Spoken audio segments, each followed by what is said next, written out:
Dans le monde entier, des hommes et des femmes, gens de tout âge, ont été témoins de la manifestation merveilleuse de la présence de Dieu, sa puissance ainsi que son amour, enveloppés dans des paroles qui traversent les âges.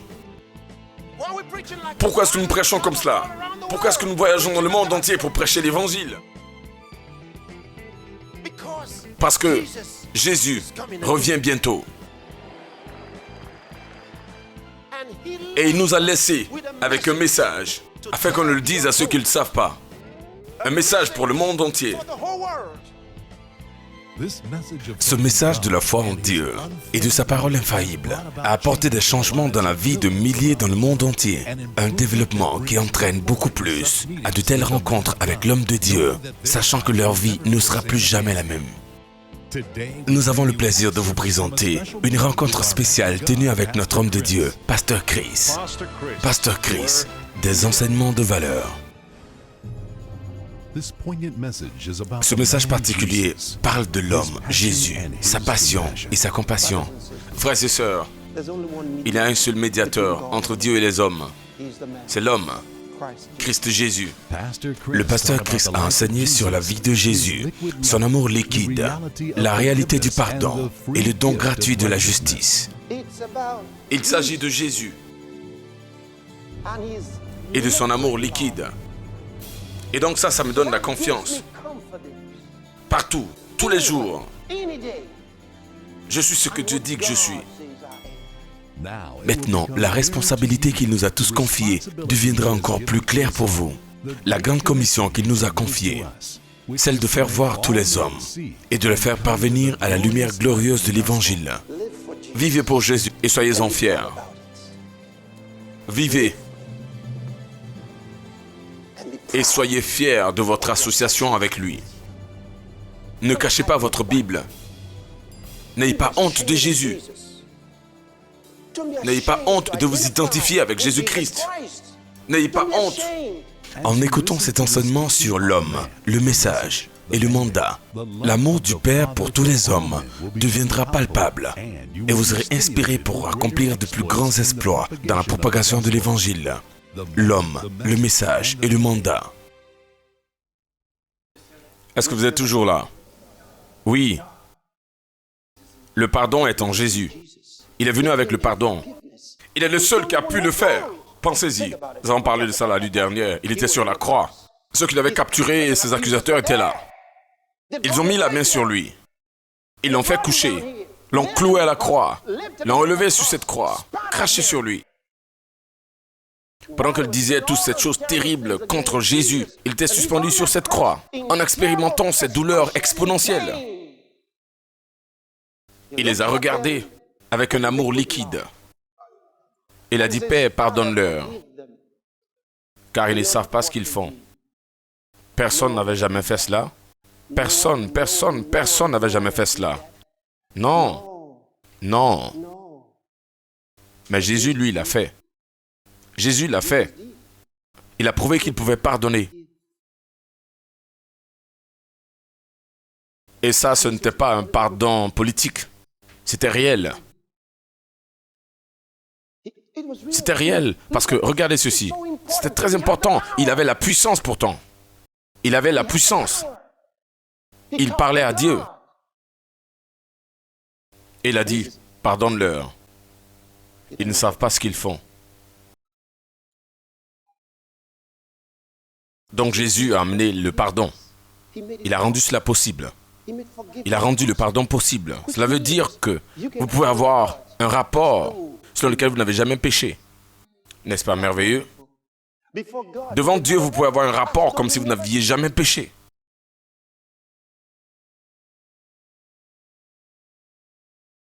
Peu importe ce que vous faites, vous retournez vers le Seigneur.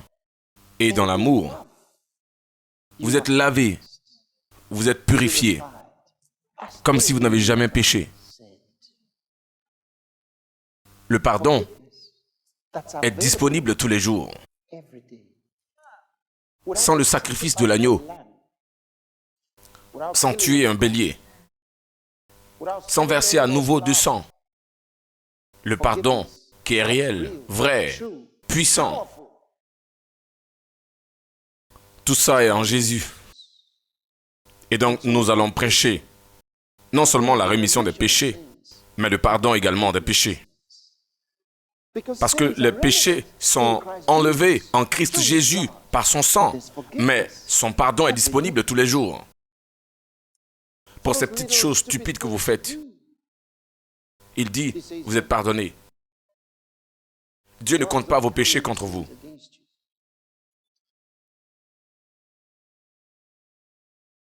Je pense que ça, c'est merveilleux. Je pense que ça, c'est merveilleux. Quel évangile! De sorte que, peu importe combien terrible cette vie a été, et vous faire comprendre que Jésus vous a pardonné. Et parce qu'il vous a pardonné, il vous a donné la puissance de vivre au-delà de cela. Ça, c'est impressionnant. Il vous a donné le pouvoir de vivre au-delà de cela. Ça, c'est impressionnant. Il vous a donné le pouvoir de vivre au-delà de cela. Donc, vous n'allez pas être en train de penser, « Oh, même si je suis pardonné, je ne serai jamais capable d'arrêter ceci. » Non, il vous pardonne et il vous donne le pouvoir de vivre au-delà de cela. Ça, c'est la prochaine chose. Il s'agit de sa justice. Sa justice. Je parle du message de Jésus-Christ. Il s'agit de sa justice. Oh Dieu! Oh Dieu! Oh Dieu! Qu'est-ce que c'est que sa justice? Nous parlons ici de la nature de Dieu. Nous parlons de la justice de Dieu. Nous parlons de la droiture de Dieu et d'être toujours juste. Sa puissance de justice. C'est sa véritable nature. Vous ne savez pas ce qui est juste jusqu'à ce que vous rencontriez Dieu. Il est le seul qui sait ce qui est juste. Pensez-y. Je veux dire, quelque chose qui est juste dans ce pays peut être mauvais en Afrique du Sud. Si vous ne savez pas que c'est facile, quelque temps après avoir atterri, si vous venez de l'un ou de l'autre côté, vous allez savoir quand vous allez commencer à conduire.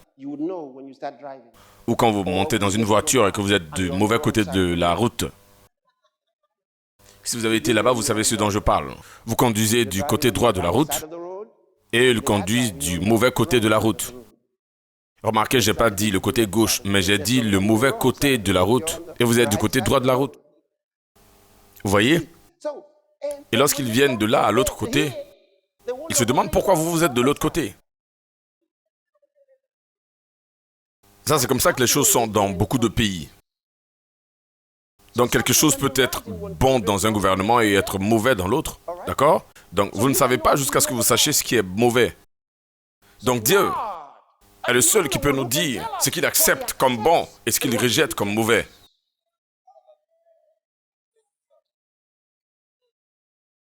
Donc, c'est lui, Dieu, qui décide la justice.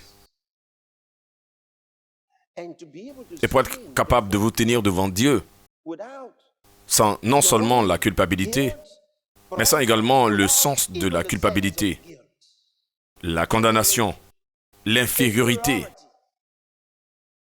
Oh mon Dieu!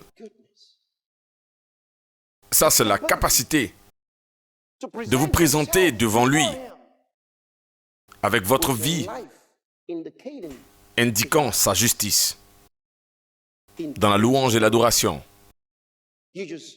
Vous déversez simplement votre cœur devant Dieu, dans la louange. Je le dis, vous ne pouvez pas vous tenir dans sa présence sans le louer. Si vous vous tenez devant lui, la louange va sortir de votre bouche. Il est tellement glorieux. Il est tellement glorieux. Il est si grand. Jésus est si grand. Écoutez-moi. Jésus, la Bible dit, a créé le monde. Je voudrais que vous écoutiez ça. Jésus a créé ce monde. Est-ce que je peux vous dire quelque chose? Peut-être que vous ne savez pas ceci, ou que ce n'est pas parvenu à votre conscience. Est-ce que vous saviez que Jésus vous a créé? Est-ce que vous savez? Est-ce que vous savez que vous êtes sa créature? C'est la raison pour laquelle, vous savez, dans le livre de 2 Corinthiens, chapitre 5, verset 17, laissez-moi vous montrer comment cela est présenté. dans une traduction différente. Il dit, si quelqu'un est en Christ, il est une nouvelle créature. Le King James donne la meilleure version. L'ancienne traduction de King James. Lorsqu'il dit, il est une nouvelle créature, je vais vous l'expliquer. Mais dans la version nouvelle anglaise, il y a d'autres traductions qui utilisent le mot « il est une nouvelle création ». Et si vous êtes intéressé par certaines traductions, vous pourriez choisir « création » comme le plus souvent. Et comme moi je le fais souvent. Mais la traduction efficace et exacte est le mot « créature ». Quand il dit « si quelqu'un est en Christ, il est une nouvelle créature », il est une nouvelle chose. Vous comprenez?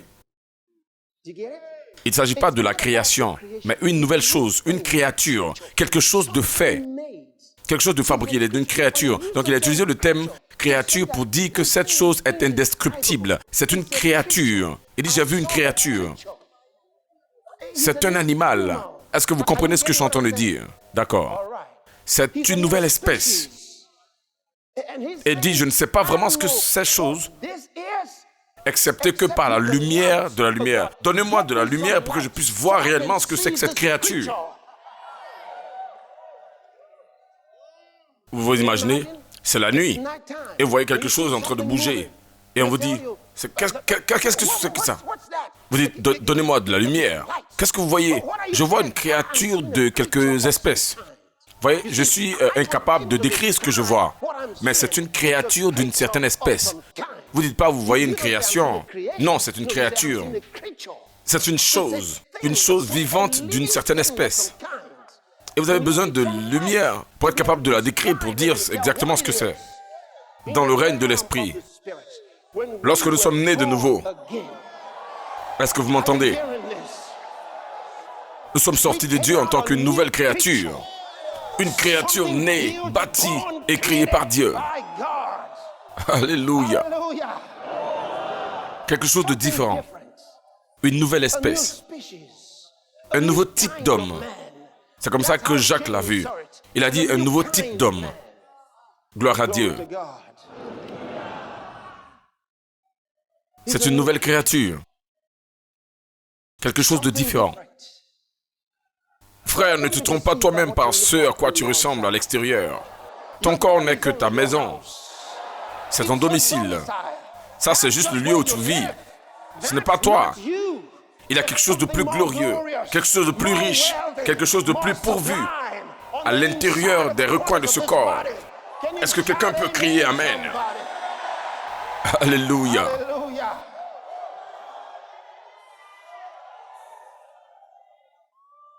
Gloire à Dieu. C'est la raison pour laquelle il a dit, plus grand est celui qui est en vous que celui qui est dans le monde. Je sais qui je suis.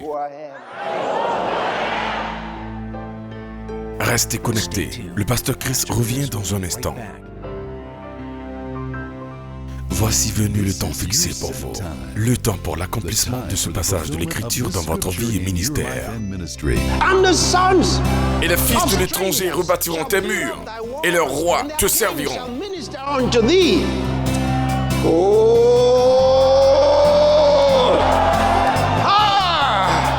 Isaïe 60.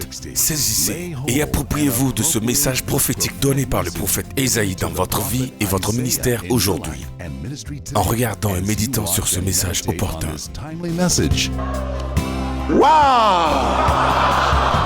Regardez la partie B du verset. Il dit, je ferai de toi une excellence éternelle. Une joie pour plusieurs générations. Est-ce que quelqu'un peut crier Amen? Et ce n'est pas encore fini. C'est le rhéma de Dieu pour cette heure. C'est un message qui révolutionnera votre croissance et développement. Ce nouveau message du Pasteur Chris est disponible sur Pasteur Chris Digital Library App pour iOS et les appareils Android. Isaïe 60. Passez votre commande aujourd'hui.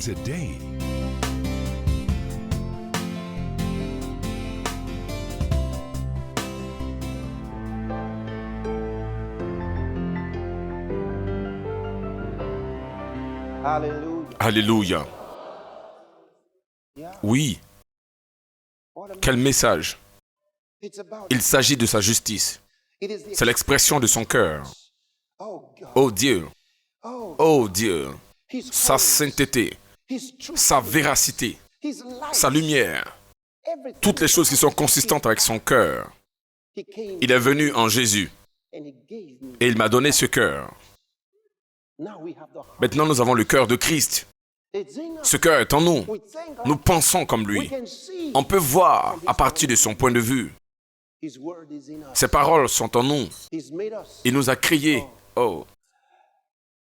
Est-ce que je peux vous donner... Nous avons 3 expressions dans la Bible qui sont très puissantes.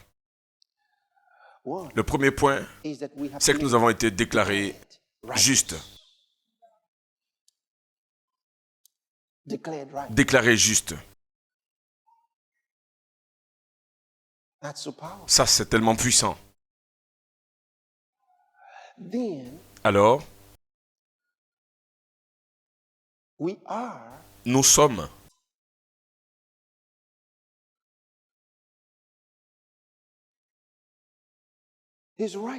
sa justice.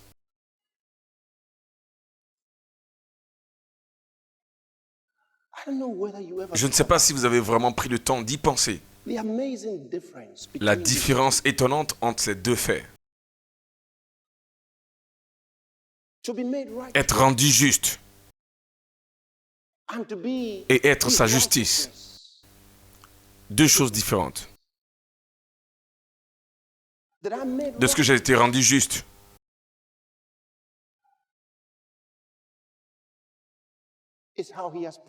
C'est la manière dont il m'a présenté devant lui, devant lui-même. Il a fait de moi une personne juste en me donnant la justice de Jésus-Christ. Donc j'ai sa justice. Chaque chose pour laquelle Jésus était qualifié devant le Père, il me l'a donné. Il m'a donné également comme un don.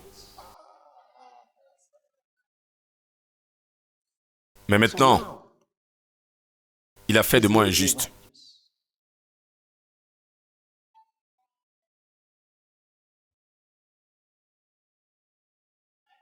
Et ça, c'est tellement impressionnant. Parce que, vous voyez, regardez ceci. La justice de Jésus-Christ, il me l'a donnée.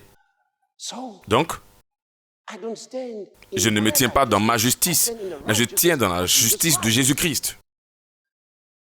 Et je dis, waouh, j'ai sa justice. J'ai sa justice. Gloire à Dieu, j'ai sa justice. C'est un don. Ensuite, avec ce don, je suis emmené dans la présence de Dieu et déclaré comme étant un juste. Est-ce que vous pouvez le voir maintenant? Je vous ai dit qu'il y a 3 aspects et je veux que vous écoutiez bien ceci. Son don de justice est mon ticket. Et avec ce don de justice, je suis dans sa présence. Et donc, maintenant que je suis dans sa présence, je suis déclaré juste. Est-ce que vous avez vu ça? Est-ce que je dois le redire encore? D'accord, il s'agit de l'Évangile. Laissez-moi vous expliquer ce que c'est que l'Évangile, d'une manière simple. Lorsque Jésus est mort, chacun de nous est mort en lui. Lorsqu'il est mort, nous étions en lui, dans sa mort. Il est mort pour le monde entier. Donc nous sommes tous morts en Christ. Il est mort pour nous. Donc parce qu'il est mort, dans la pensée de la justice, nous sommes morts. Vous comprenez? Maintenant qu'il a payé en son nom, j'ai cru qu'il a fait pour moi. J'ai accepté. Est-ce que vous savez que Dieu ne compte pas le péché du monde entier contre eux? Il ne compte pas le péché de quelqu'un contre eux. Parce que Jésus est mort pour tout le monde. Donc dans la pensée de Dieu, tous leurs péchés ont été rachetés. Vous dites quoi? Oh, Pasteur Chris. Est-ce que ça peut être vrai? Si je vous le montre, Vous devez l'accepter de la Bible. D'accord. 2 Corinthiens, chapitre 5. Commençons à lire à partir du verset 17. Donne-nous, s'il te plaît, la version de la Bible Nouvelle Internationale, afin que ce soit plus facile. Version NIV. D'accord. Est-ce que vous êtes tous prêts? Parce que quand je vais vous le montrer, je vois quelqu'un qui est assis en train de relaxer et qui dit « Wow ». Tu vas le voir maintenant. Donc, si quelqu'un est en Christ, il est une nouvelle créature. Vous voyez? Dans cette traduction, ils ont utilisé « créature », je vous l'ai dit. Mais dans la version King James, c'est écrit « créature ». Les choses anciennes sont passées, les nouvelles sont venues. Verset 18. Tout ceci vient de Dieu, qui nous a réconciliés avec lui-même par Christ et nous a donné le ministère de la réconciliation. Oh Dieu, on reviendra sur ça, peut-être demain. Prochain verset, regardez maintenant. Le ministère de réconciliation, ça c'est la dernière chose que nous avons vue. Ce ministère témoigne ceci, que Dieu réconcilia qui? Le monde de pécheurs, pas des chrétiens, tout le monde. Le monde, il a réconcilié le monde avec lui-même, en Christ, ne comptant pas les péchés des hommes contre eux-mêmes.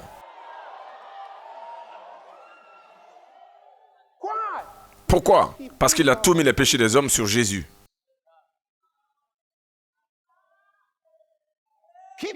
Garde le passage sur l'écran et qu'il voit ça bien. Et lorsque le diable essaie de vous mentir, répétez-lui ce verset.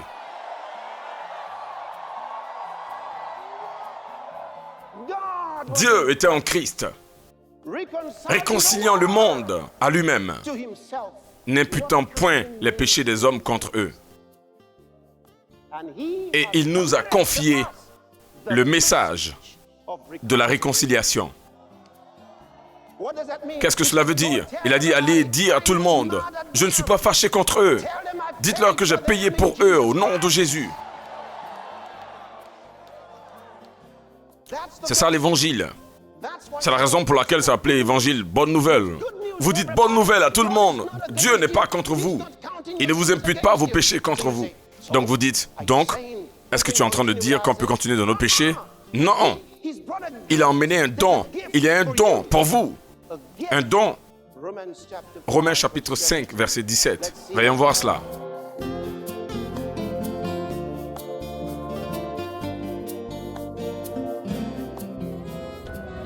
Si vous avez été béni par cet épisode, appelez s'il vous plaît au numéro qui s'affiche sur votre écran ou envoyez-nous un mail.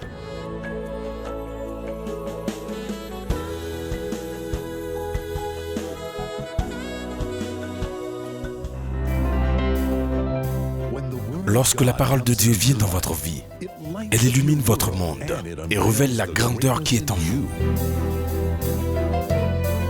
Psaume 119, verset 130 dit, « L'entrée de tes paroles donne la lumière. » Lorsque la parole de Dieu entre dans votre esprit, lorsqu'elle pénètre dans votre système, elle vous apporte de la lumière. Ce passage révèle le secret d'un homme comme le roi David, qui a vécu une vie extraordinaire. Cela veut dire que l'homme qui n'a pas la parole de Dieu dans son esprit n'a aucune lumière en lui. Par conséquent, il marche dans les ténèbres. Laissez donc la parole de Dieu être introduite dans votre vie et méditez constamment sur sa parole jour et nuit. Ce message du pasteur Chris intitulé « Une exhortation de la parole » est maintenant disponible dans tous les formats audio. Passez votre commande aujourd'hui sur Pasteur Chris Digital Library App ou Google Play et Apple Store. Vous pouvez également vous procurer des CD audio en appelant au numéro qui s'affiche sur votre écran.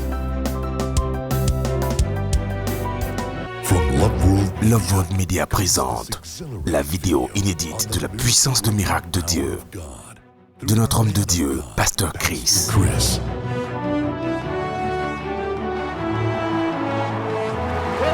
Quel que soit le lieu où vous êtes maintenant, de la chaise roulante, levez-vous et marchez. Levez-vous et marchez. Levez-vous et marchez. Levez-vous et marchez. Quel que soit le lieu où vous êtes, levez-vous et marchez. Levez-vous et marchez. Levez-vous maintenant. Il y a des miracles qui se produisent partout. Les aveugles voient, les boiteux marchent, tout type de maladies et d'infirmités sont guéris. Des miracles se produisent partout. Relive the moments that changed the destinies of many in their lifetime. How can you explain it? Do You Believe in Miracles is now available on DVD. It is also available on the Pastor Chris Digital Library app on Google Play Store and the Apple App Store. You can also order by calling any of the numbers now showing on your screen. Hurry now. Get your own copy today. It's a must-watch.